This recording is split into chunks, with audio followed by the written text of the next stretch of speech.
बिस्मिल्लाहिर्रहमानिर्रहीम। Dear students, मैं उम्मीद करता हूं कि आप सब खैरियत से होंगे। आज के इस वीडियो में हम NMD CAT unit nuclear physics का लेक्चर नंबर 2 स्टार्ट कर रहे हैं।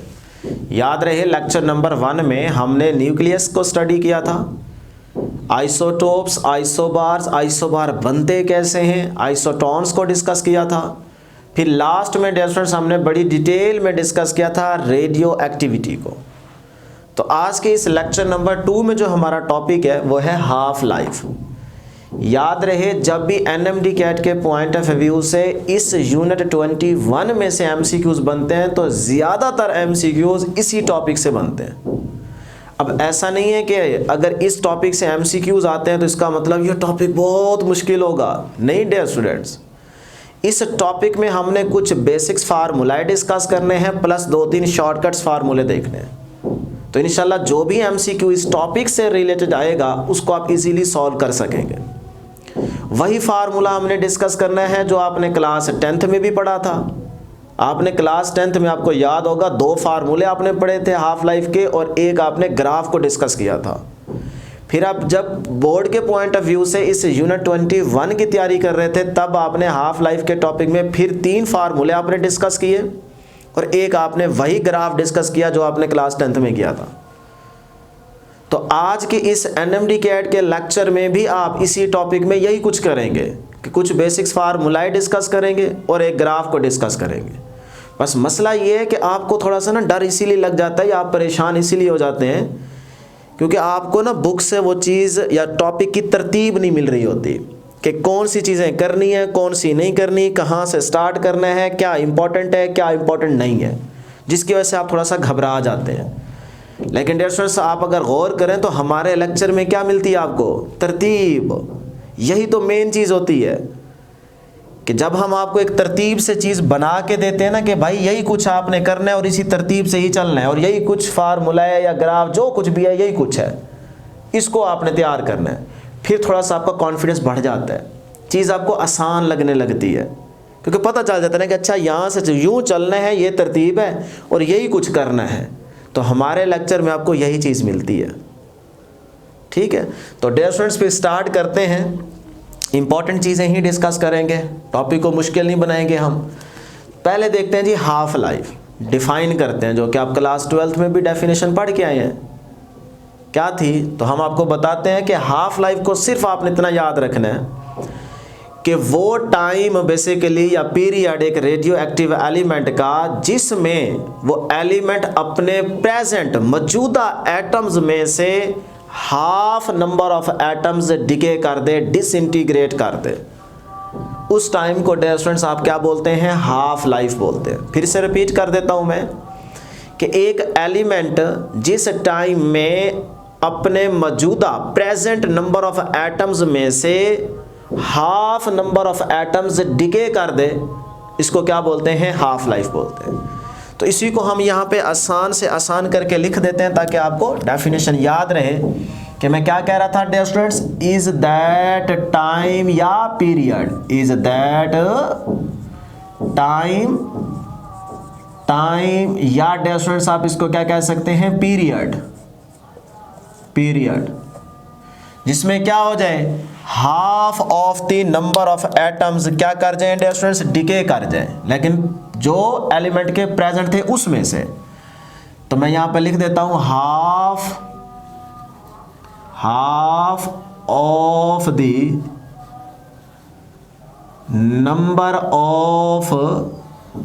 नंबर ऑफ एटम्स क्या कर जाए डियर स्टूडेंट्स? बोले शाबाश, डिके कर जाए। क्या कर जाए? डिके कर जाए, डिसइंटीग्रेट हो जाए, डिके कर जाए। इसे क्या बोलते हैं dear students? Half life. Clear है जी? अब डियर स्टूडेंट्स इसकी छोटी सी एग्जांपल्स इसको समझते हैं। सपोज करते हैं वही 10th वाली एग्जांपल। सपोज करते हैं कि आपके पास एक रेडियो एक्टिव एलिमेंट है जिसके टोटल, ये हम खुद से कंसीडर कर रहे हैं, ठीक है, टोटल नंबर ऑफ एटम्स कितने हैं? सपोज करें जी 100 है, 100 नंबर ऑफ एटम्स है। ठीक, अब फर्स्ट हाफ लाइफ में, यानी कि पहली हाफ लाइफ में बताएं कि इस एलिमेंट के जो रिमेनिंग नंबर ऑफ एटम्स होंगे वो कितने होंगे। तो इसका मतलब देखें, फर्स्ट हाफ लाइफ में ये कितने रह जाएंगे, आधे। तो इसका हाफ कर देता हूं, देखें यही तो डेफिनेशन थी कि वो टाइम जिसमें एक रेडियो एक्टिव एलिमेंट अपने प्रेजेंट नंबर ऑफ एटम्स में से हाफ नंबर ऑफ एटम्स क्या कर दे, डिके कर दे।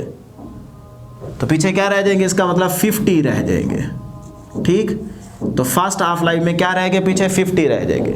अच्छा, इसका डिके करने का मतलब भी समझ लें, डिसइंटीग्रेट का मतलब क्या है। याद करें, प्रीवियस लेक्चर में हमने आपको बताया था कि alpha rays, beta rays, gamma rays radiation से एमिट हो रही थी, तो अंदर एटम के न्यूक्लियस में क्या कहानी चल रही थी कि न्यूट्रॉन टूट के प्रोटॉन में, प्रोटॉन टूट के न्यूट्रॉन में। तो उस टाइम इसका मतलब क्या हो रहा है कि देखें, एक अनस्टेबल न्यूक्लियाई स्टेबल होने की कोशिश कर रहा है, तभी तो हमारे पास 3 तरह की पॉसिबल रेडिएशन एमिट हो सकती थी ना। तो इसी का नाम डिसइंटीग्रेट या डिके है कि वो जो alpha radiations, beta radiations, gamma radiations निकल रही हैं, तो इसका मतलब वो जो नंबर ऑफ एटम्स हैं वो कम होते जा रहे हैं। जैसे जैसे रेडिएशन निकलती जाएंगी वैसे वैसे उसके प्रेजेंट नंबर ऑफ एटम में से नंबर ऑफ एटम्स क्या होते जाएंगे, कम होते जाएंगे, कम होते जाएंगे। इसी को बोलते हैं डिके या डिसइंटीग्रेट। ठीक है ना। तो अब डेफिनेशन अगर सेकंड हाफ लाइफ की बात करें तो सेकंड हाफ लाइफ में फिर इसके आधे रह जाएंगे, यही मतलब है ना डेफिनेशन का। तो 50 को हाफ करें तो कितना बचता है पीछे, 25। फिर अगली थर्ड हाफ लाइफ की अगर हम बात करें तो उसमें इस प्रेजेंट, देखिए आप ऐसे नहीं करना 100 में से एक दफ़ा 50, फिर 100 में से 25, फिर 100, नहीं ऐसे नहीं।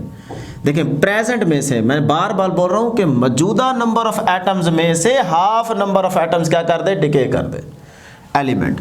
तो फिर देखें 50 में से हाफ गए तो 25, अब 25 प्रेजेंट है, तो इसमें से हाफ जाएंगे तो फिर कितने पीछे बचेंगे डियर स्टूडेंट्स, वो बचेंगे जी 12.5। इस तरह से फिर आगे चलते जाए।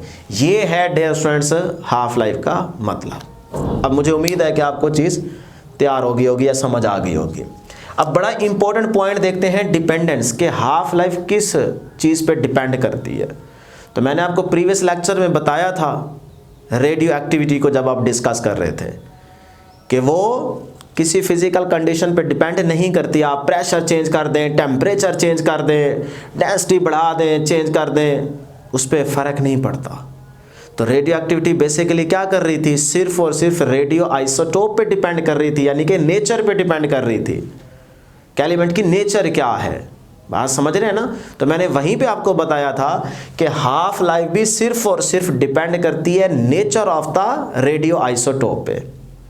इसके अलावा आप प्रेशर चेंज कर रहे हैं, क्योंकि वो आपको चक्कर दे के कह सकते हैं ना कि भी आप प्रेशर चेंज कर दें तो फिर क्या हो जाएगा, टेम्परेचर चेंज कर दें तो फिर बताएं कितने नंबर ऑफ एटम्स, पहले अगर इतने डिके कर रहे थे तो टेम्परेचर के चेंज करने से कितने करेंगे। ये सारी बातें वो कर सकता है, लेकिन आपने याद रखना है कि प्रेशर, टेम्परेचर, डेंसिटी कुछ और कर दे, जो हरकत मर्जी कर दे, चेंज नहीं आएगा। ठीक है। तो हाफ लाइफ सिर्फ और सिर्फ डिपेंड करेगी nature of the radio isotope पे।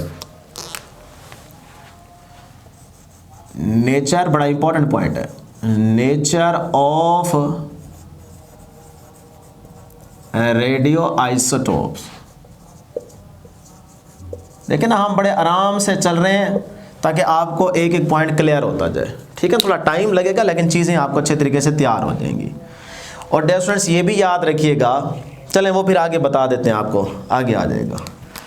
टोटल लाइफ, अब बात करते हैं। देखें 3 तरह की हमारे पास लाइफ है। Number 1 half life, number 2 total life, और नंबर 3 है मीन लाइफ। तो मीन को हम यहाँ एंड पे डिस्कस करेंगे, ये अभी ज़रूरत नहीं है इसकी, क्योंकि फार्मूला भी हमने कैलकुलेट ही नहीं किया, तो ये अभी आपको समझ नहीं आएगी। वैसे अगर आप पता है तो बहुत अच्छी बात है। पहले तरतीब से हाफ लाइफ हमने डिस्कस कर ली, डेफिनेशन देख ली, डिपेंडेंस देख ली। अब देखते हैं टोटल लाइफ, एक एलिमेंट की टोटल लाइफ। डियर स्टूडेंट्स, क्या एक एलिमेंट की लाइफ खत्म हो सकती है? नहीं डियर स्टूडेंट्स, कभी भी नहीं हो सकती। तो फिर टोटल लाइफ से मुराद यही है कि वो टाइम बताएं जिसमें रेडियो एक्टिव एलिमेंट की लाइफ ख़त्म हो जाए, वो सारे अपने नंबर ऑफ एटम्स डिके कर दे। तो वो टाइम क्या आप बता सकते हैं? नहीं डियर स्टूडेंट्स, वो उस रेडियो एक्टिव एलिमेंट का इन्फिनाइट टाइम होगा जिसमें वो अपने नंबर ऑफ एटम्स बिल्कुल 100% डिके कर देगा। और फिर याद रखिएगा यहाँ पे कोई भी रेडियो एक्टिव एलिमेंट 100% अपने नंबर ऑफ एटम्स डिके नहीं कर सकता। जो एक्सपेरिमेंट से देखा गया है ना, तो वो कुछ इस तरह से देखा गया है कि प्रोसेस इतना स्लो हो जाता है, इतना स्लो हो जाता है कि हमें फील होने लग जाता है कि अब शायद रेडिएशन एमिट ही नहीं हो रही, लेकिन वो प्रोसेस असल में स्लो हो जाता है। ये आप नहीं कह सकते कि उसके नंबर ऑफ एटम जो डिके हो रहे थे अब वो ख़त्म हो गया, 100% रिजल्ट 0 पे आ गया। एक एलिमेंट ने अपने सारे एटम्स डिके कर दिए, ऐसा नहीं कहना। बात समझ रहे हैं ना? तो फिर टोटल लाइफ की अगर मैं बात करूं तो कर सकता हूं ना कि इसमें जो टाइम रिक्वायर्ड होता है वो फिर आपके पास क्या होता है डियर स्टूडेंट्स? इन्फिनिटी। तो किसी भी रेडियो एक्टिव एलिमेंट की जो टोटल लाइफ होती है वो क्या होती है? इन्फिनिटी, नहीं होती ख़त्म। आप नहीं बता सकते, ठीक है ना? और मैंने आपको यहाँ से मुझे बात याद आ रही है, पीछे आपको बताया था ना कि रेडियो एक्टिविटी है क्या? बैकवर्ल के अकॉर्डिंग एक स्पॉन्टेनियस प्रोसेस है। और स्पॉन्टेनियस प्रोसेस का मतलब कि आप कभी नहीं बता सकते कि किस टाइम पे कौन सा एटम पहले डिके करेगा।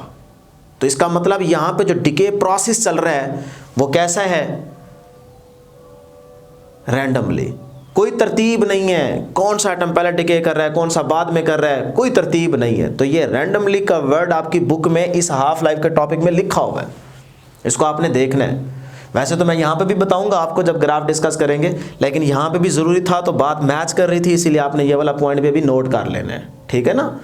तो अब डियर स्टूडेंट्स नेक्स्ट बात करते हैं कि देखें अगर मैं हाफ लाइफ की क्लासिफिकेशन की बात करूँ तो फिर आपने 3 पॉइंट्स याद रखने हैं। देखें नंबर 1, अगर आप बात कर रहे हैं एक्सट्रीमली बिल्कुल शॉर्ट हाफ लाइफ की, एक्सट्रीमली शॉर्ट हाफ लाइफ, इसको पॉइंट दे दें, तो फिर डियर स्टूडेंट्स आपने बात करनी है इन माइक्रोसेकंड या नैनो सेकंड्स हाफ लाइफ की।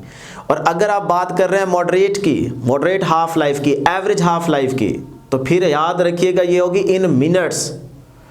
और फिर अगर या डेज भी आ सकते हैं, यहाँ पे डेज भी आ सकता है, डेज कर दें तो ज़्यादा बेहतर है, मॉडरेट हाफ लाइफ के लिए आप डेज ही लिख दें, ठीक है। और थर्ड नंबर पे जो इसकी क्लास आती है वो है हमारे पास अगर एक लॉन्ग हाफ लाइफ की बात हो रही हो तो फिर आपने याद रखना है इन ईयर्स। ये चीज़ें साथ साथ यूनिट्स वाइज मेंशन कर देनी है, क्योंकि हाफ लाइफ है ना, टाइम की बात हो रही है ना, तो फिर उसी तरतीब से आपने उसके यूनिट्स को देखते जाना है कि अगर वो एक्सट्रीमली शॉर्ट हाफ लाइफ की बात कर रहे हैं तो उसमें अब वो कौन से रेडियो एक्टिव एलिमेंट हैं जिनकी हाफ लाइफ क्या है? बहुत शॉर्ट, एक्सट्रीमली शॉर्ट। तो आपको उनके नाम याद रखने हैं, जो कि बहुत मुश्किल काम है, ये आपको रट्टा मारना पड़ेगा। यही तो हाफ लाइफ के टॉपिक में चीज़ मुश्किल है ना। ये तो जो अभी पढ़ाएंगे तो बहुत आसान है, बच्चों को यहाँ पे मुश्किल होती है। तो आपकी बुक में 2-3 टेबल्स दिए गए हैं चैप्टर 21 में, आपने वो सारे टेबल्स अच्छे तरीके से याद करने हैं, रट्टा मारना है फुल, ठीक है। तो वो शॉर्ट वाले भी आपको मिलेंगे जिनकी हाफ लाइफ कम है। इसी तरह फिर आपके पास सेकंड जो क्लास हमने आपको बताई है मॉडरेट हाफ लाइफ वाली, इन डेज में तो कुछ आपको रेडियो एक्टिव एलिमेंट ऐसे भी मिलेंगे जिनकी हाफ लाइफ डेज में है। ये भी आपने एलिमेंट याद रखने, रट्टा मारना है, गौर करना है टेबल में कौन से हैं, उनको देखें। पूरे चैप्टर 21 की साइड इन्फॉर्मेशन आपने लाजमी पढ़नी है। और तीसरे नंबर पे क्या जाता है? लॉन्ग हाफ लाइफ, तो वो आपको मिलेंगे इन ईयर्स। तो वो भी आपने 4-5 आपके टेबल में रेडियो एक्टिव एलिमेंट दिए गए हैं जिनकी हाफ लाइफ इन ईयर्स में दी गई है, उनके भी आपने नाम याद रखने। तो ये मैंने बड़ा इंपॉर्टेंट पॉइंट बताया है, इसको फटाफट लिखें और अभी वीडियो को पॉज करके एक दफ़ा इस यूनिट 21 के जो आपको साइड इन्फॉर्मेशन टेबल नज़र आ रहे हैं उनके ऊपर लिख लें, नोट लिख लें या इंपॉर्टेंट लिख लें या NMD कैट पॉइंट MCQs लिख लें, कुछ ना कुछ वहाँ पे डबल स्टार बना दें, ठीक है, कुछ ना कुछ कर दें। बहरहाल ये बहुत इंपॉर्टेंट चीज़ है। तो अब हम बात करते हैं आगे। डियर स्टूडेंट्स रिमेंबर, याद रखिएगा, देखिए अगर मैं आपसे पूछूं कि अगर एक रेडियो एक्टिव एलिमेंट के पास टोटल नंबर ऑफ एटम्स क्या हैं? 100। ये तो आसान एग्जांपल दे रहा हूँ ना। तो अगर वो फर्स्ट हाफ लाइफ में उसने 50 डिके कर दिए, पीछे क्या रह गए 50, तो आपको ये तो भी 100 है ना, तो इसको हाफ करना बहुत आसान है। लेकिन जब वैल्यू डिफरेंट आएंगी तो आपको पता नहीं चलेगा, आप बैठे रहेंगे तरतीब से, अच्छे तरीके से प्रैक्टिस हो तो फिर तो बंदा कर लेता है, लेकिन फिर टाइम लगेगा। तो इसीलिए आपको 2 फार्मूले हम आपको बताएंगे जिनको आपने याद रखना है, फिर आपको कोई भी वो नंबर देगा तो आप इजीली उसको हाफ करते जाएंगे। ठीक है, हम n के लिए आपको फार्मूला बता देते हैं, फिर वो जो भी वैल्यू देगा तो आप इजीली कर सकेंगे।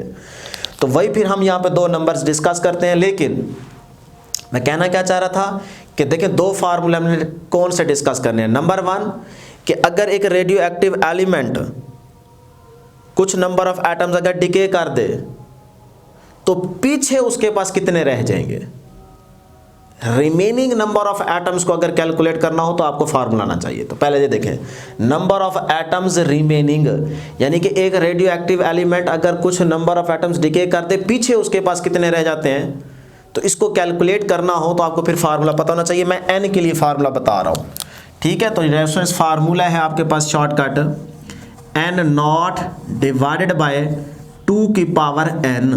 ये आपने फार्मूला याद रखना है। रिमेनिंग नंबर ऑफ एटम्स को अगर कैलकुलेट करना हो तब, समझ रहे हैं जी बात। अब इसमें n नॉट क्या है, यानी कि उस रेडियो एक्टिव एलिमेंट के पास इनिशियली कितने नंबर ऑफ एटम्स प्रेजेंट थे।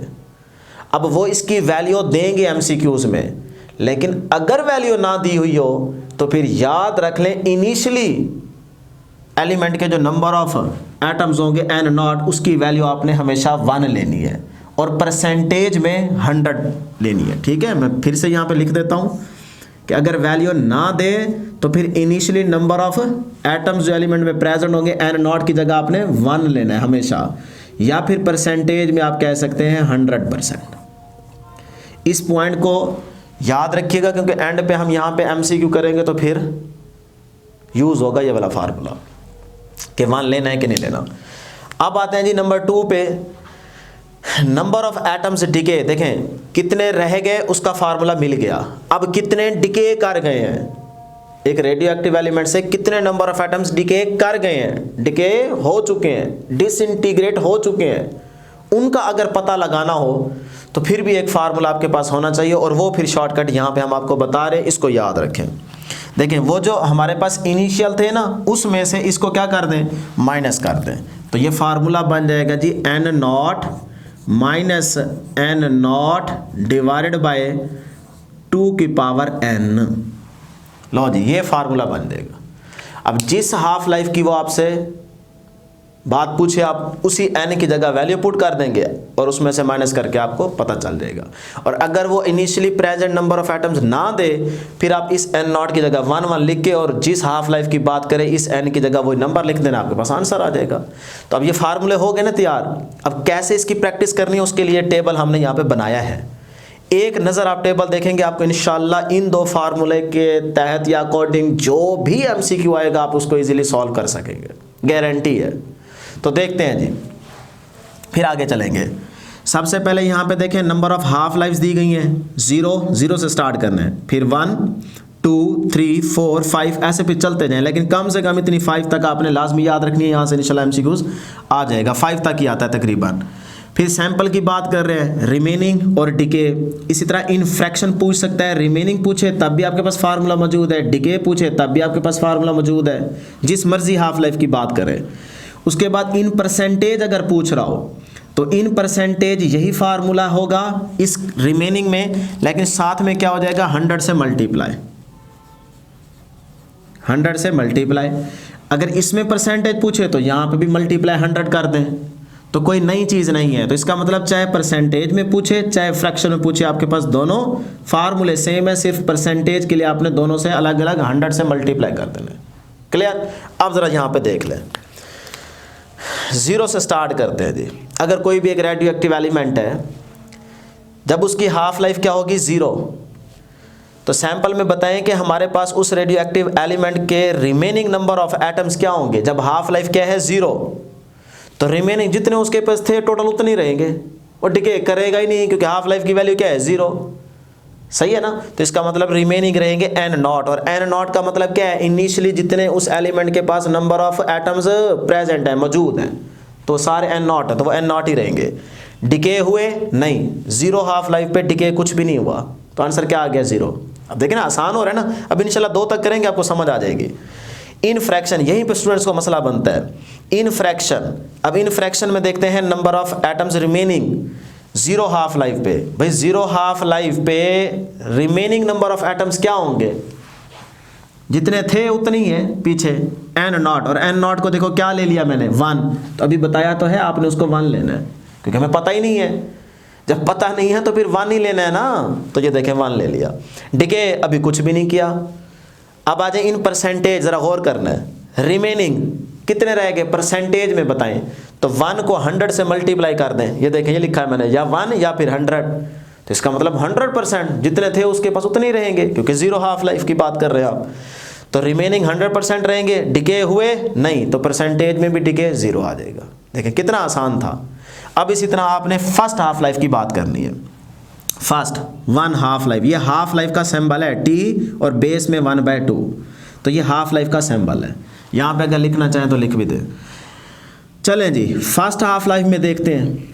भाई उस सैंपल के, जिस रेडियो एक्टिव एलिमेंट की बात आप कर रहे हैं, जनरल बात कर रहे हैं ना अभी, जिसके पास इतने नंबर ऑफ एटम्स थे इनिशियली। अब रिमेनिंग कितने रह जाएंगे? फर्स्ट हाफ लाइफ, पहली जब हाफ लाइफ गुजरेगी तो भाई इसका हाफ रह जाएंगे। पहली फर्स्ट हाफ लाइफ पे देखें, उसके नंबर ऑफ एटम्स क्या रह जाते हैं? हाफ रह जाते हैं। 100 थे, 50 हो गए थे। तो अब क्या है? N naught. तो एन नॉट में से कितने रह जाएंगे फर्स्ट हाफ लाइफ पे? N naught by 2। अब एन नॉट की वैल्यू जितनी है आपको पता है, अगर 1 है तो फिर 1/2 का मतलब 0.5। बात समझ रहे हैं ना? तो ये एन नॉट बाय 2 रह जाएंगे। अच्छा, डिके कितने कर गए? भाई डिके आधे कर गए ना, तो एन नॉट बाय 2 हाफ कर गए। एन नॉट हमारे पास ओरिजिनल है टोटल, तो उस टोटल में से देखें आधे डिके कर गए। क्लियर? आराम आराम से चलें, कोई ऐसा मसला नहीं है, कोई भागने की जरूरत नहीं है आपको। आपका ही फायदा है, आप नहीं करना है। कौन सा आपके पीछे पॉलिसी लगी हुई है कि आपने भागना है? आराम से चलें। इन फ्रैक्शन, अब इन फ्रैक्शन अगर हमने आंसर दे रहा हूँ इस फार्मूले के अकॉर्डिंग, ये इन फ्रैक्शन ही है। तो पहले करते हैं रिमेनिंग की बात। भाई कितने रह गए? 1/2। यहाँ से देख लेना, एन नॉट को हटा दें 1/2 बचेगा, जो 1/2 आ गया। अच्छा, डिके कितने कर गए? एन नॉट को हटा दें 1/2 बच गया, 1/2 ये आ गया। इतना आसान। अब आ जाए इन परसेंटेज। भाई इस रिमेनिंग है ना, इस रिमेनिंग को 100 से क्या कर दें? मल्टीप्लाई। तो 100 से मल्टीप्लाई करेंगे क्या आ जाएगा? 50%। अच्छा, इस 1/2 को 100 से मल्टीप्लाई करेंगे क्या आ जाएगा? 50%। लो जी, कहानी एंड होगी फर्स्ट हाफ लाइफ की। अब सेकंड हाफ लाइफ, तो सेकंड हाफ लाइफ में इसको हाफ करें। एन नॉट बाय 2 का हाफ क्या होता है? N naught by 4। इसी तरह डिके कितने कर जाएंगे? 3 एन नॉट बाय 4। अब यहाँ पे जरा सुन लें, ये 3 एन नॉट बाय 4 कैसे आया है? देखें, सेकंड हाफ लाइफ है ना 2, डिके के फार्मूले में जाएं। ये डिके का फार्मूला है, जहां एन है वहां पे क्या लिख दें? ये देखें क्या है? 2 सेकंड हाफ लाइफ। तो एन की जगह डेफिनेट्स क्या लिख दें? 2 लिख दें। तो एक दफ़ा मैं करके दे देता हूँ, फिर आगे आपने समझ जाना है। तो मैं ये निकालने लगा हूँ, ये वाला। तो डिके का फार्मूला आपके सामने है, एन नॉट माइनस का एन नॉट डिवाइड बाय 2, और ऊपर एन है तो एन क्या है? हाफ लाइफ 2 सेकेंड, तो ये आ गया 2। तो ये आ गया जी N not minus N not divide by 4। LCM ले 4, और 4 एन नॉट आ जाएगा और माइनस का एन नॉट आ जाएगा। तो ये 4 एन नॉट में से एन नॉट गया 3 divide by 4 into N not. लो जी, ये आपके पास आ गया 3 एन नॉट बाय 4। आपने कोई रट्टा नहीं लगाना, सिर्फ ये फार्मूले आपको 2 याद होने चाहिए। जिस हाफ लाइफ की मर्जी बात करेगा, आपने एन की जगह वही नंबर लिख देना है और सॉल्व करेंगे, आंसर आते जाएंगे। अब यहाँ से इन फ्रैक्शन अगर बात कर रहे हैं रिमेनिंग में, तो 1/4। डिके की बात कर रहे हैं तो यहाँ से देखिए एन नॉट को हटा दें 3/4, ये 3/4। अब परसेंटेज इसकी निकालनी है तो 100 से मल्टीप्लाई करो 25, इसको 100 से मल्टीप्लाई करो तो 75%। इसी तरह थर्ड की बात करेगा तो एन नॉट बाई 8 हो जाएगा, इसका हाफ करना है ना, तो एन नॉट बाई 8। इसका हाफ करोगे तो फिर आपके पास ये आ जाएगा 7 एन नॉट बाई 8। अब 7 एन नॉट बाई 8 कब आएगा? जब n की जगह 3 लिखोगे, यानी कि इस n की जगह 3 लिखो, सॉल्व करो, आपके पास यही आंसर आएगा, ये वाला। फिर अब यहाँ से 1/8 और यहाँ से 7/8, इसको भी 100 से मल्टीप्लाई, इसको भी 100 से मल्टीप्लाई। तो तरतीब समझ आ गई है ना? यही कुछ चल रहा है। अब देखें 3 तक मैंने आपको समझा दिया, आगे 4 और 5 का भी ऐसे चलेगा, आगे चलना फिर वो भी ऐसे ही चलेगा। तो ये एक बहुत इंपॉर्टेंट टेबल है जो कि इन फार्मूलाई से हमने तैयार की है, ये आपने डियर स्टूडेंट्स याद रखना है। अब हम बात करते हैं आगे।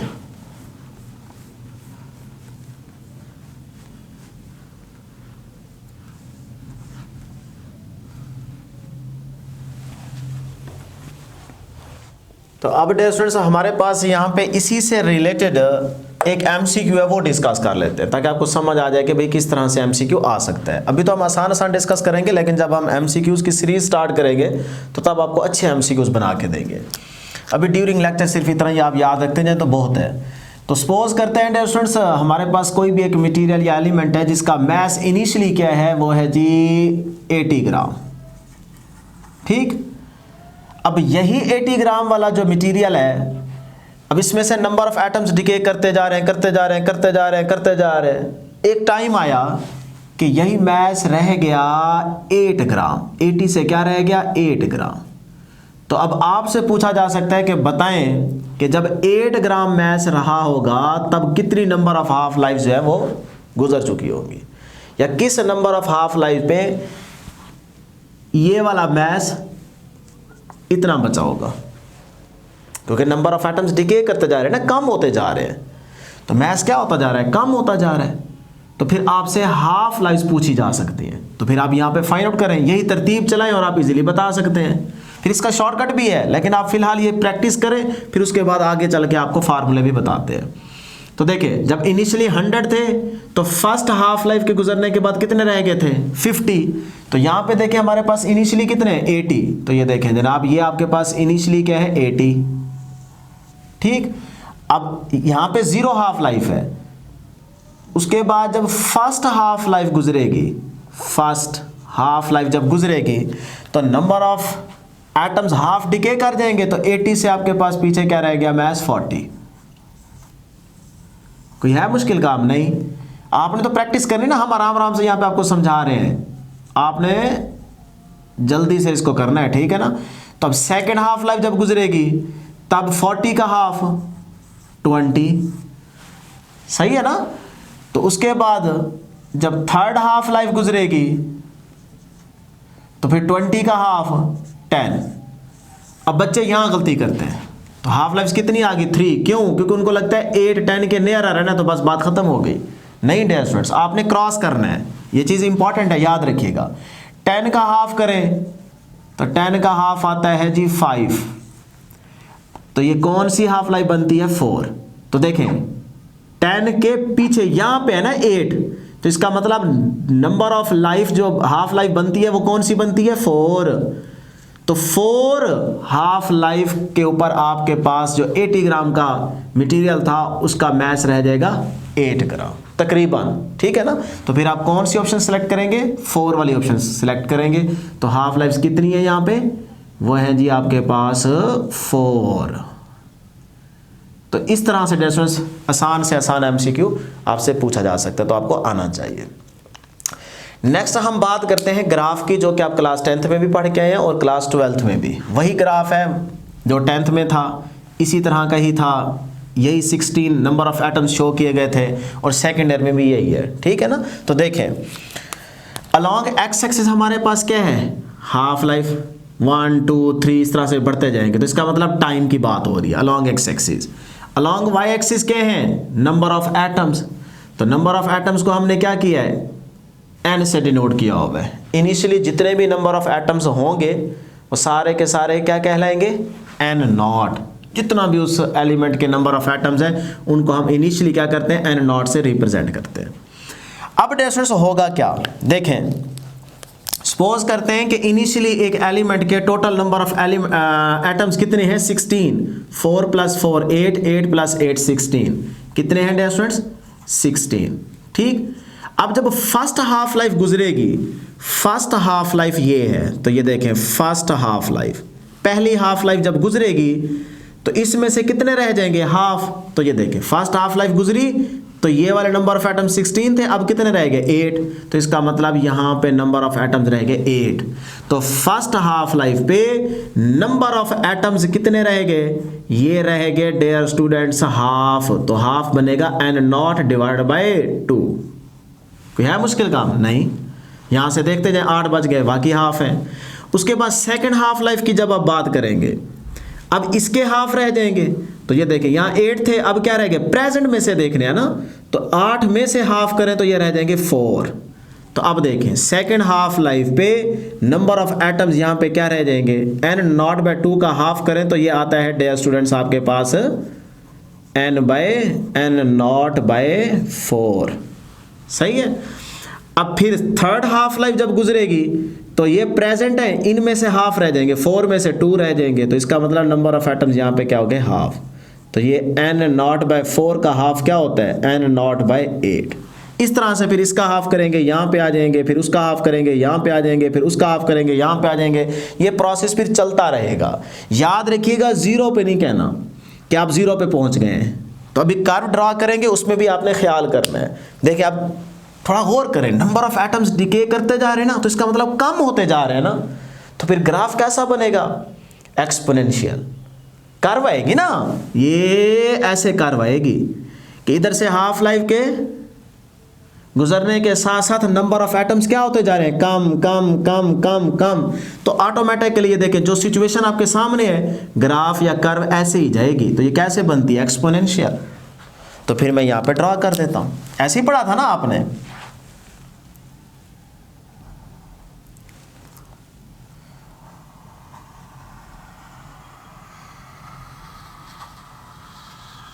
ये आपके पास कर्व आ जाएगी। अब डेफिनेट से एक चीज का ख्याल करना है और गौर भी करना है कि यहां पे देखें एक्स एक्सिस पे ये कर्व कहीं पे आपके पास कट नहीं करनी चाहिए। तो ये कर्व एक्स एक्सिस पे कहीं पे भी कट ना करे। अगर ये एक्स एक्सिस पे कट करेगी तो इसका मतलब क्या होगा कि एक एलिमेंट के सारे नंबर ऑफ एटम्स 100% डिके हो गए, डिसइंटीग्रेट हो गए। ये तो पॉसिबल ही नहीं है। क्यों? क्योंकि आप पीछे कह के नहीं आ रहे कि टोटल लाइफ किसी एलिमेंट की जो टोटल लाइफ होती है वो इनफिनाइट होती है, ना खत्म होने वाली। तो फिर आप जैसे ही कर्व को कट करेंगे एक्स एक्सिस पे तो इसका मतलब होगा तो खत्म हो गए। तो आपने कट नहीं करना। क्यों? क्योंकि डियर स्टूडेंट्स कभी भी किसी भी एलिमेंट के number of atoms not equal to 0, तो इसीलिए कर्व आपके एक्स एक्सिस पे कट नहीं करनी चाहिए। क्लियर? अब हम इंपॉर्टेंट चीजें देखते हैं, लेकिन सबसे पहला पॉइंट आपको यहां पे क्या मिला, एक ये वाला और दूसरा कि कर्व कैसी है, एक्सपोनेंशियल। तो पहला मैं पॉइंट यहां पे लिख देता हूं। नंबर 1, कर्व कैसी है, एक्सपोनेंशियल। ठीक। अब अगली चीज देखते हैं, अलोंग वाई एक्सिस क्या है, नंबर ऑफ एटम्स में चेंज आ रहा है ना, चेंज आ रहा है। और यहां पे देखें एक्स एक्सिस के अलोंग क्या है, टाइम। तो डियर स्टूडेंट्स अगर मैं यहां से आपसे स्लोप पूछूं, स्लोप जो कि बहुत इंपॉर्टेंट एमसीक्यू है, तो स्लोप क्या होता है, delta Y over delta X, यही होता है ना। तो फिर यहां पे देखें डेल्टा वाई यानी कि वाई एक्सिस के अलोंग क्या है, नंबर ऑफ एटम्स में चेंज आ रहा है, तो लिख सकता हूं ना डेल्टा एन। तो फिर जरा गौर करना है आपने बेटे, ये बहुत इंपॉर्टेंट पॉइंट है। Slope is equal to Y axis के अलोंग क्या है, डेल्टा एन, एन में चेंज आ रहा है, divide by along X axis क्या है, टाइम में चेंज आ रहा है, तो डेल्टा टी लिख देते हैं। तो ये डियर स्टूडेंट्स स्लोप आ गया delta N over delta T के इक्वल। अब ये क्या बुला है delta N over delta T, गौर करें, rate of number of atoms क्या होते जा रहे हैं, डिसइंटीग्रेट होते जा रहे हैं। तो इसका मतलब डिके होते जा रहे हैं। तो फिर मैं कह सकता हूं ना कि क्या है, रेट ऑफ डिके है, रेट ऑफ डिसइंटीग्रेशन है, कह सकता हूं ना। तो फिर लिखें इस बात को यहां पे कि ये जो delta N over delta T है, ये है dear students rate of decay कह लें या रेट ऑफ डिसइंटीग्रेट कह लें, rate of decay or rate of disintegration. Clear है? अब एक पॉइंट याद रखें, ये जो रेट ऑफ डिके है ना या रेट ऑफ डिसइंटीग्रेशन, ये एक फिजिकल क्वांटिटी है और जिसको कहते हैं डियर स्टूडेंट्स, जिसको कहते हैं एक्टिविटी। क्या कहते हैं, एक्टिविटी। बहुत इंपॉर्टेंट पॉइंट है, एक्टिविटी। रेट ऑफ डिके क्या है, एक फिजिकल क्वांटिटी है जिसे क्या कहते हैं, एक्टिविटी। तो इसका मतलब पॉइंट मिल गया क्या भाई, स्लोप यहां पे किस चीज की इंफॉर्मेशन दे रहा है, स्लोप डियर स्टूडेंट्स आपको इंफॉर्मेशन दे रहा है एक्टिविटी की। कैसा है स्लोप? डिक्रीजिंग। कैसा है? डिक्रीजिंग। तो फिर मैं यहां पे लिख देता हूं सेकंड पॉइंट कि भाई जो स्लोप है ना, स्लोप ये हमें इंफॉर्मेशन दे रहा है एक्टिविटी की, और एक्टिविटी को ए से डिनोट करते हैं। और ये स्लोप है कैसा? ये स्लोप है आपके पास डिक्रीजिंग। डिक्रीजिंग। क्लियर? अब एक आखिरी पॉइंट, क्या भाई डिक्रीजिंग है तो फिर इसका मतलब ये रेट ऑफ डिके नेगेटिव होगा। ये कह सकता हूं ना, नेगेटिव का मतलब कि नंबर ऑफ एटम्स कम होते जा रहे हैं।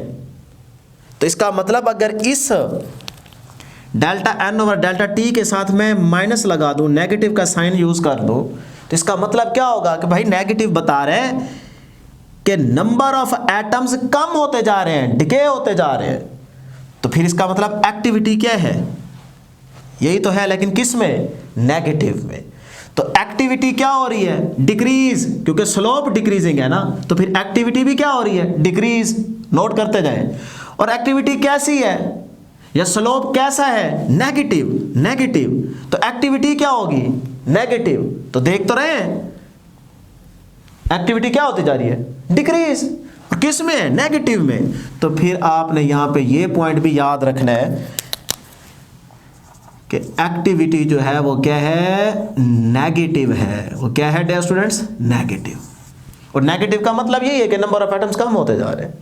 तो ये वो 4-5 पॉइंट्स थे इंपॉर्टेंट जो इस ग्राफ से आपने डियर स्टूडेंट्स याद रखने हैं। लास्ट पॉइंट, क्या ये एक्टिविटी कांस्टेंट है यहां पे? बिल्कुल है ना, कांस्टेंट है ना? नहीं डियर स्टूडेंट्स, ये कांस्टेंट नहीं है। देख नहीं रहे? डिक्रीजिंग। ऊपर लिख भी चुके हो स्लोप डिक्रीजिंग है। तो स्लोप किस चीज की इंफॉर्मेशन दे रहा है? एक्टिविटी की दे रहा है। तो फिर इसका मतलब एक्टिविटी कांस्टेंट नहीं हो सकती, हाँ हाफ लाइफ हो सकती है। तो फिर यहां पे मैं लिख देता हूं इसी एक्टिविटी को देखते हुए कि एक्टिविटी, ये बड़ा इंपॉर्टेंट पॉइंट है, activity does not remains constant। ठीक हो गया जी? तो ये बातें डियर स्टूडेंट्स आपने यहां तक याद रखनी थी। अब आगे चलते हैं कि इस एक्टिविटी के अगर यूनिट की बात करें या पीछे पढ़ के आए। अच्छा, एक्टिव पे गौर करें। इसका मतलब हमें पता चल रहा है कि भाई एक एलिमेंट कितना एक्टिव है कि वो ज्यादा से ज्यादा नंबर ऑफ एटम्स को डिके कर सकता है। तो अगर किसी एलिमेंट ने नंबर ऑफ एटम्स से ज्यादा डिके कर रहा है वो, तो फिर हम क्या कह सकते हैं कि वो एक्टिव है। तो उसकी एक्टिविटी क्या है? ज्यादा एक्टिव है तो ज्यादा नंबर ऑफ एटम्स डिके कर रहा है ना। तो देखें ना आपको कैसे हिंट मिला यहां से। तो इसका मतलब फिर मैं कह सकता हूं ना, एक्टिविटी नंबर ऑफ एटम्स के साथ डायरेक्ट रिलेशन बनाता है, कह सकता हूं ना। तो ये चीज हम यहां पे भी लिखेंगे लॉ के अंदर। फिलहाल आपने ये बातें सारी याद रखनी है, मैंने हिंट आपको दे दी है। तो मैं बात करता हूं एक्टिविटी के यूनिट की। डियर स्टूडेंट्स, पीछे आप रेडियो एक्टिविटी पढ़ के आए हैं। रेडियो एक्टिविटी तो किसने डिस्कवरी दी थी? सोचें, प्रीवियस लेक्चर नंबर 1 आपको याद है ना? तो उसमें बताया नहीं था, लिखा था ना मैं, हेनरी बैकवर्ल ने। फिर क्यूरी भी लिखा था आर्टिफिशियल में, रेडियम वाले में, है ना? तो ये सारी जो आपको इंफॉर्मेशन दी थी, क्यों दी थी? हम पागल हैं और हमने आपको कहा भी था क्या कि ये कोई इंपॉर्टेंट एमसीक्यू नहीं है, बस आपने भी याद रखना है। क्यों कहा था मैंने? क्योंकि उस टाइम बता के इसीलिए कहा था कि इस लेक्चर में आपको फायदा हो। तो आज देखें एक्टिविटी के यूनिट आपसे पूछे जा सकते हैं, तो वो जो डिस्कवरी आप याद रख के आए बैठे हैं वो आपको फायदा देगी। आप तो एक्टिविटी का यूनिट हो सकता है नंबर 1 बैकवर्ल।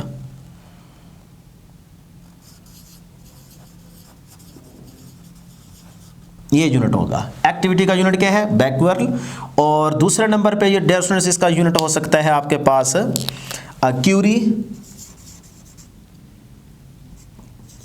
अच्छा, उसके बाद तीसरा आपने पढ़ा था जनाब वो क्या हो सकता है? रदरफोर्ड।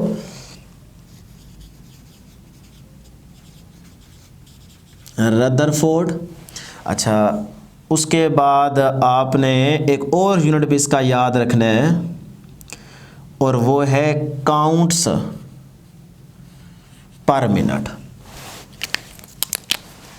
एक्टिविटी को काउंट्स पर मिनट में भी आप फाइंड आउट कर सकते हैं। अच्छा, मिनट की जगह सेकंड भी हो सकता है और ईयर्स भी हो सकता है, ठीक है ना। बहरहाल आपको हिंट दे दी, आप समझ गए हैं, ठीक है। तो ये सारे यूनिट्स हैं किसके, एक्टिविटी के। अब एमसीक्यू यूँ भी पूछ सकता है आपसे कि ये बताएं कि वन बैकवर्ड का मतलब क्या है। तो वन बैकवर्ड का मतलब ये है, अच्छा बी क्यू मैं शॉर्टकट बोलूँगा क्योंकि मेरी ज़बान जो है ना वो कहीं ना कहीं खड़ी ना जाए ना बैकवर्ड के ऊपर, तो इसीलिए बी क्यू कह लें। अब आप समझ गए होंगे। तो वन बैकवर्ड का बैकवर्ड का मतलब ये है डियर स्टूडेंट्स कि वन एटम पर सेकंड क्या होगा, डिसइंटीग्रेट होगा। ये इसका मतलब है। अच्छा, इसको ना आप याद रखने के लिए ऐसे लिख लें, 1 DPS, 1 DPS। वन बैकवर्ड का मतलब वो बराबर है 1 DPS के। अब 1 DPS का मतलब क्या है, देखें, 1 डिसइंटीग्रेटेड पर सेकंड, यानी कि एक एटम पर सेकंड क्या होगा, डिसइंटीग्रेट होगा। तो इसका मतलब है वन बैकवर्ड। तो वन बैकवर्ड का क्या मतलब है कि एक एटम पर सेकंड क्या होगा, डिसइंटीग्रेट होगा। ये बात याद हो गई। अब जरा आसान हो जाएगा आपके लिए बनाना, क्या कि भाई 1 क्यूरी कितने बैकवर्ड के इक्वल है। तो फिर डिफरेंस याद रखिएगा, 1 क्यूरी जो है ये 3.7 मल्टीप्लाई 10⁻10 बैकवर्ड के इक्वल है। क्लियर, ये भी इंपॉर्टेंट एमसीक्यू है। 1 रदरफोर्ड कितने बैकवर्ड के इक्वल है, तो फिर ये भी याद रखें 10⁻6 बैकवर्ड के इक्वल है 1 रदरफोर्ड, ठीक है जी। तो ये थी डियर स्टूडेंट्स हमारे पास, ये यार छोटा आएगा, जब पूरा नाम लिखे ना तो फिर आपने सारे स्मॉल लेटर्स आपने यूज़ करने हैं, ठीक है। जब सैम्पल में लिखना हो तो तब आप कैपिटल लेटर यूज़ कर सकते हैं। वैसे तो आपको ये क्लास 11th के अंदर रूल्स हमने पढ़ाए थे, नहीं तो आप प्ले लिस्ट में जाके क्लास 11th के यूनिट नंबर 1 में जाके वो सारे रूल्स देख सकते हैं। प्ले लिस्ट में आपको वीडियो मिल जाएगी, अगर आप भूल चुके हैं तो ये बहुत ज़रूरी है आपके लिए। तो डियर स्टूडेंट्स यहाँ तक इतनी बातें याद रखनी है। अब हम यहाँ पे आते हैं लास्ट, इंशाल्लाह फिर टॉपिक एंड हो जाएगा। कहाँ से इस तरफ हमने स्टार्ट करना है, law of radioactive decay, क्योंकि यहाँ पे रेडियो एक्टिव डिके के लॉ हैं जिसके अंदर हम मेन 3 फार्मूला डिस्कस करेंगे जो कि बहुत इंपॉर्टेंट है। वहीं से रिलेटेड आपके पास एमसीक्यू आएंगे। मैं बात कहाँ से स्टार्ट करने जा रहा हूँ, अब इसी ग्राफ में हमने क्या देखा, अभी बता रहा था एक्टिविटी, एक्टिव, तो इसका मतलब एक्टिविटी जो है वो नंबर ऑफ एटम्स के साथ डायरेक्ट रिलेशन बना रही है। कौन से नंबर ऑफ एटम्स, प्रेजेंट, जो प्रेजेंट होंगे उसके साथ उसका रिलेशन क्या चल रहा है, डायरेक्ट। तो फिर यहीं से इसको स्टार्ट करते हैं। देखें जी, law of radioactive decay में जो नंबर 1 आपके पास फार्मूला आएगा, जो आप लॉ डिस्कस करेंगे, उसमें आपने अभी देखा कि हम बात कर सकते हैं कि भाई भाई भाई भाई एक्टिविटी जो है ना, एक्टिविटी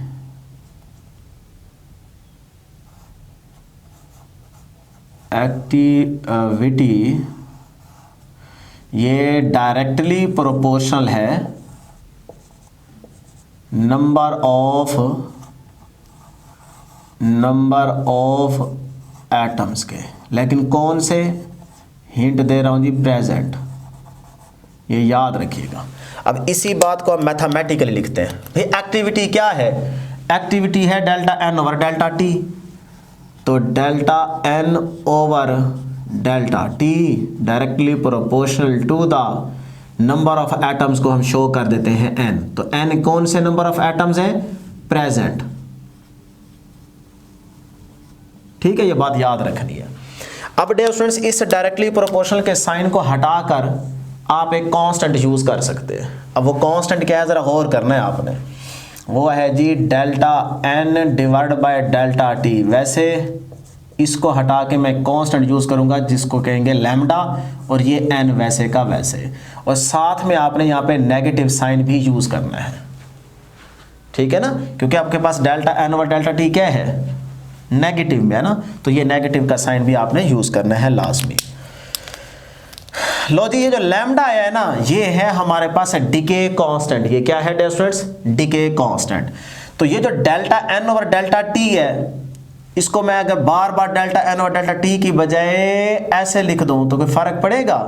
क्या है, ये एक्टिविटी है, और एक्टिविटी को ए से शो करते हैं, तो ये आ गया A is equal to minus lambda. Lambda क्या है, डिके कांस्टेंट, लिख लें लैम्डा क्या है, डिके कांस्टेंट, और माइनस लैम्डा इनटू एन वैसे का वैसे। लो जी आपके पास मैथमेटिकल रिलेशन आ गया। ए क्या है, activity is equal to minus किस चीज को शो कर रहा है कि एक्टिविटी नेगेटिव है, यानी कि डिक्रीज हो रही है, नंबर ऑफ एटम्स कम होते जा रहे हैं। लैम्डा क्या है, डिके कांस्टेंट, और एन क्या है, नंबर ऑफ एटम्स हैं कौन से, प्रेजेंट। क्लियर है। अब यहां से अगर मुझे चाहिए डिके कांस्टेंट यानी कि लैम्डा, तो डियर स्टूडेंट्स इस लैम्डा को फिर मैं कैलकुलेट कर सकता हूं। इसको याद रखिए, सारे फार्मूले इंपॉर्टेंट हैं। Lambda is equal to A over N. लो जी आपके पास रिलेशन आ जाएगा, lambda is equal to A over N, यानी कि डिके कांस्टेंट जो है वो activity over number of atoms के इक्वल है। क्लियर है जी। अब डियर स्टूडेंट्स यहाँ पे एक इंपॉर्टेंट नोट है, जरा उसको देख लेते हैं। अच्छा एक चीज यहां से भी याद रख लेना कि अगर number of atoms come decay हो रहे हैं तो इसका मतलब डिके कांस्टेंट की वैल्यू ज्यादा, अगर यहां से ये बढ़ रहे हैं तो फिर इसकी वैल्यू कम। ये भी आप इनवर्स रिलेशन बना सकते हैं, फिर यहां पे भी बना सकते हैं। तो जैसे दिल करे आप छेड़पंगा करते हैं, क्योंकि इतनी आपकी प्रैक्टिस हम करवा चुके हैं। बड़ा इंपॉर्टेंट नोट है क्या डियर स्टूडेंट्स, वो ये कि जो हमारे पास हाफ लाइफ है ना, हाफ लाइफ, अच्छा अगर आप हाफ लाइफ लिखना चाहें पूरा लिख दें, और अगर आप चाहें तो सिर्फ ऐसे लिख दें। जो हाफ लाइफ है याद रखिएगा ये डिके कांस्टेंट के साथ इनवर्स रिलेशन बनाती है, डिके कांस्टेंट। ऊपर से भी मैंने आपको बता दिया है, लेकिन लिख भी इसीलिए दिया था कि आप ये इंपॉर्टेंट पॉइंट याद रख लें कि हाफ लाइफ का डिके कांस्टेंट के साथ रिलेशन क्या है, इनवर्स। कि अगर आपके पास डिके कांस्टेंट की वैल्यू कम हो रही है तो इसका मतलब फिर होगा कि हाफ लाइफ बढ़ गई है, इंक्रीज हो रही है। और अगर डिके कांस्टेंट बढ़ रहा है तो फिर इसका मतलब होगा कि हाफ लाइफ क्या हो गई है, कम हो रही है, ये मतलब होगा। ठीक है जनाब यहां तक। तो अब डियर स्टूडेंट्स नेक्स्ट हमारे पास दो बहुत इंपॉर्टेंट फार्मूले हैं, उनको जरा देखिएगा गौर से। देखें जी, इसी से निकालेंगे लैम्डा को, यानी कि जो हमारे पास डिके कांस्टेंट है इसके दो रिलेशन है, आपकी बुक में दिए गए, यहां पे जरा देख लें। पहली चीज तो ये है कि lambda is equal to A over N है ना, तो ये देखें lambda is equal to A की जगह क्या लिख सकता हूं, delta N over delta T, तो delta N over delta T, सही, और डिवाइड बाय क्या है, एन, तो ये आ गया डिवाइड बाय एन। एक फार्मूला ये बन गया। अच्छा दूसरा, आप अगर इसी फार्मूले से यानी कि इसी को ऐसे लिखना चाहें तो कोई मसला है, lambda is equal to delta N over N divide by delta T. देखिए ऐसे भी तो ये फार्मूला लिखा जा सकता है ना। देखिए ना, ये वाला डेल्टा टी नीचे आ गया और ये वाला एन ऑटोमेटिकली ऊपर आ जाएगा, सही है ना। यानी कि इस डेल्टा टी को इधर लिख दें, इस एन को इधर लिख दें, कोई फर्क पड़ेगा नहीं, वही तरतीब है, सिर्फ हल्का सा ऐसे उसे करके देखा है, यानी कि इक्वेशन में कोई फर्क नहीं पड़ा। बेटे डेल्टा टी को नीचे लिखते हैं, इस एन को इसकी जगह लिखते हैं, तब भी वही मतलब है कि एन ऑटोमेटिकली नीचे ही आ जाएगा। तो हमने एक दफ़ा यही तरतीब रहने दी, ए में वैल्यू पुट की, नीचे एन वैसे का वैसे। इसी चीज़ को हम ऐसे लिख सकते हैं। अब ये फार्मूला तो एक ही है, लेकिन जो इसका हमने थोड़ा सा अंदाज चेंज किया है ना, उसकी वजह ये है कि एमसीक्यू में इसकी जो स्टेटमेंट बन के आती है ना, वो ज़रा डिफरेंस है, वो इसीलिए डिफरेंट है, ज़रा गौर कीजिएगा। इसको आप पढ़ेंगे, देखें रेट ऑफ डिके पर नंबर ऑफ एटम, ऐसे ही बोलेंगे ना। ये देखें, ये है रेट ऑफ डिके, यहां पे बता चुका ना, रेट ऑफ डिके है पर नंबर ऑफ एटम्स। ये इस तरह से स्टेटमेंट बनती है। ये स्टेटमेंट कैसे बनती है, देखें ये क्या है, fractional change, number of atoms में क्या है, fractional change per unit time. तो स्टेटमेंट में कितना फर्क है, बस ये फर्क आपको बताना था, इसीलिए आपने ये तरतीब याद रखनी है, ठीक है ना। तो ये क्या है, ये है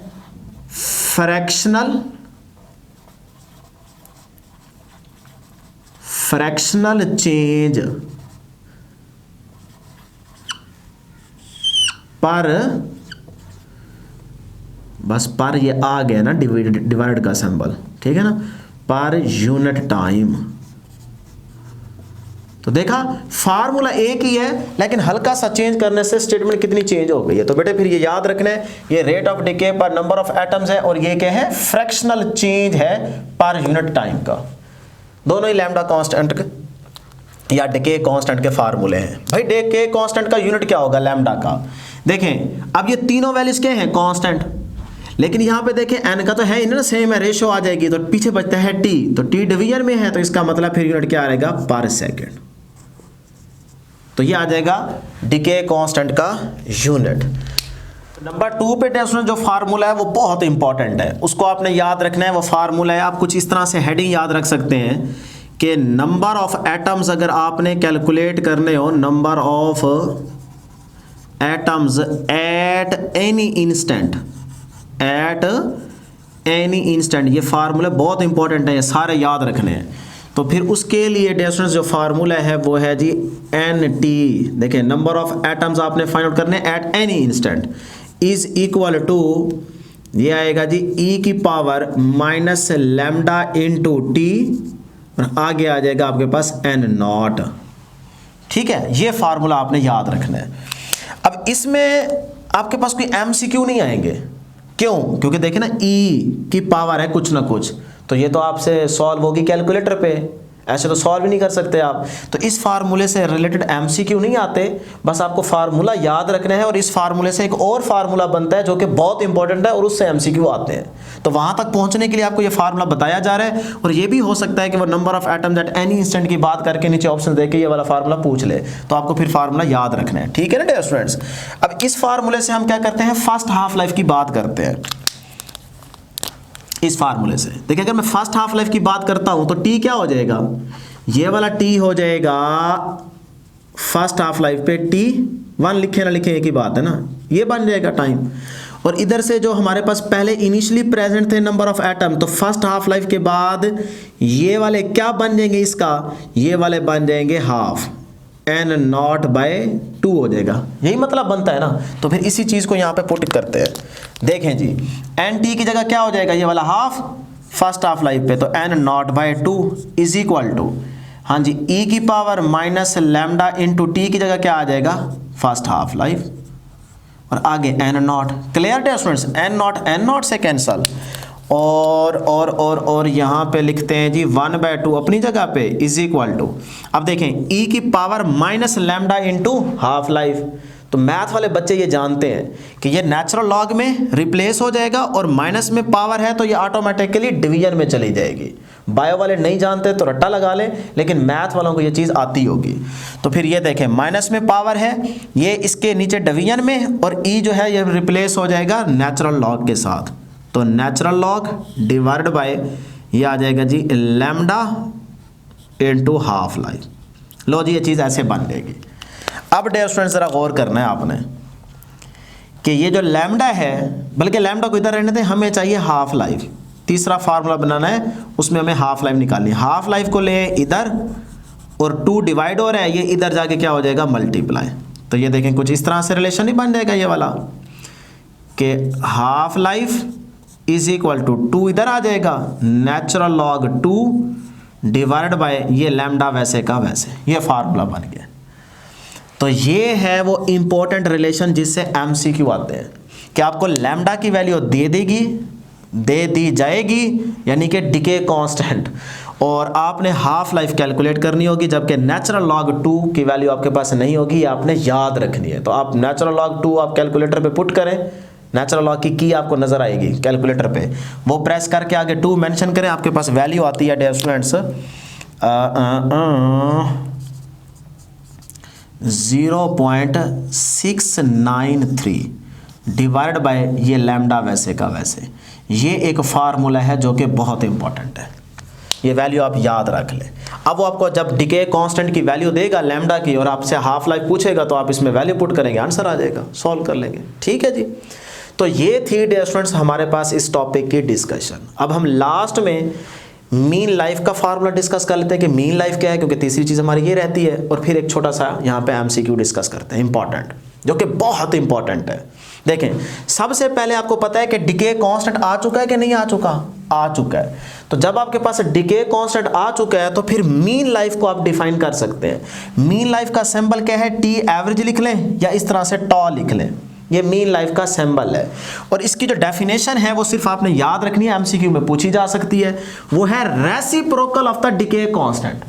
जो लैम्डा है ना, इसको रिवर्स कर दो, तो फिर मैं लिख सकता हूं यहां पे कि reciprocal of decay constant, decay constant, ठीक है। डिके कांस्टेंट क्या था? लैम्डा, तो ये आ जाएगा 1/λ। ये आपके पास कहलाता है डियर स्टूडेंट्स मीन लाइफ। बस इतना आप याद रख लें फिलहाल, बाकी आपके एमसीक्यू में हम प्रैक्टिस करवाएंगे। अब यहाँ पे छोटा सा एमसीक्यू देखते हैं, और इससे रिलेटेड आपके पास 21.2 एग्जाम्पल है, वो आपने खुद बैठ के सॉल्व करनी है, फिर टॉपिक हमारा एंड हो जाएगा। देखिए जी स्टूडेंट्स, अगर मैं आपसे कहूँ, ये बहुत इंपॉर्टेंट फार्मूला जो अब मैं डिस्कस करने जा रहा हूँ, इससे सारे एमसीक्यू आपके सॉल्व होंगे। एग्जाम्पल ये है कि अगर हमारे पास सपोज करें हाफ लाइफ दे दी गई है, वो है जी 5 डेज, ठीक है। एग्जाम्पल से रिलेटेड आपके 21.2 एग्जाम्पल भी ऐसे ही है कुछ, और आपको टाइम दिया गया है 10 डेज, ठीक है। यानी कि कोई भी आपके पास एक एलिमेंट है, मटेरियल है, जिसका कुछ ना कुछ मैस है, हमें नहीं पता कितना उसका मैस है। आपसे कह रहे हैं उसकी हाफ लाइफ है 5 डेज। आफ्टर 10 डेज, ये स्टेटमेंट में बोल रहा हूं सिर्फ, ठीक है ना। आफ्टर 10 डेज आप बताएं कि उस एलिमेंट का कितना मैस रह गया होगा, तो रिमेनिंग मैस आपने फाइंड आउट करना है। मैं फिर से रिपीट कर देता हूं, एक कोई भी एलिमेंट है, मटेरियल है, जिसका मैस कुछ भी है, हमें नहीं पता, उसकी हाफ लाइफ दी गई है 5 डेज, टाइम दिया गया है 10 डेज, तो वो स्टेटमेंट में मेंशन करेगा कि आफ्टर 10 डेज बाद, आफ्टर 10 डेज रिमेनिंग मैस कितना होगा उस एलिमेंट का या उस मटेरियल का। तो आपने डियर स्टूडेंट्स 10 दिन के बाद उस मटेरियल का मैस कितना होगा वो अगर कैलकुलेट करना हो, तो अब देखें ना, कुछ भी नहीं दिया हुआ है ना, ऐसे लग रहा है हमें, तो उसके लिए रिलेशन याद रख लें, बड़ा इंपॉर्टेंट फार्मूला है। और वो फार्मूला डियर स्टूडेंट्स आपने अगर याद रख लिया तो आपके जितने भी एमसीक्यू आएंगे ना, वो आप सारे इजीली सॉल्व कर लेंगे। फार्मूला है जी हमारे पास half life is equal to time divide by N.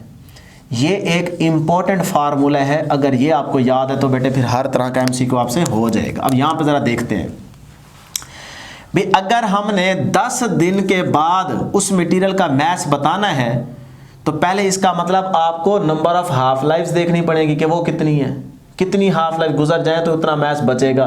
तो नंबर ऑफ हाफ लाइफ्स यहाँ से आपके पास आएंगी, देखें ना, क्योंकि कुछ है ही नहीं, तो आप इसको यहाँ से पहले नंबर ऑफ हाफ लाइफ्स को कैलकुलेट करें।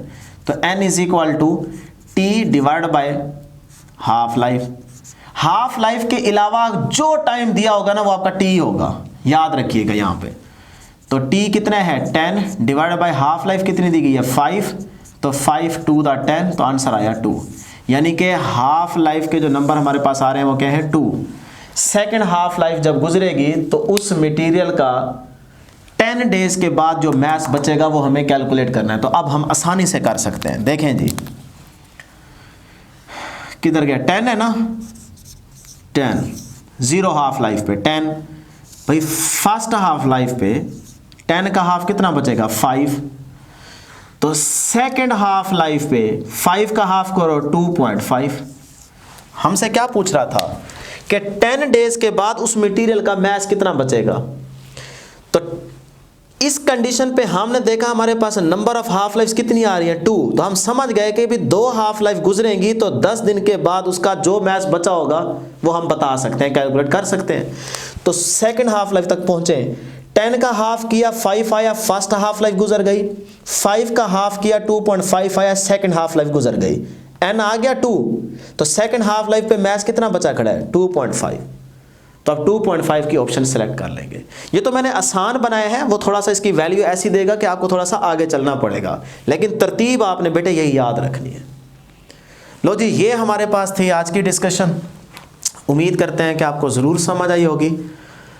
आज के लिए इतना ही, और क्लास 12th का सिलेबस आपके पास कंप्लीट हो चुका है। लेकिन आखिरी इंपॉर्टेंट बात फिर से कह रहा हूँ कि इस टॉपिक से रिलेटेड आपकी बुक में साइड इंफॉर्मेशन में जो टेबल्स दिए गए ना डियर स्टूडेंट्स, वो आपने लाजमी याद रखने हैं, याद करने, रट्टा लगाना है, क्योंकि वो बहुत इंपॉर्टेंट है।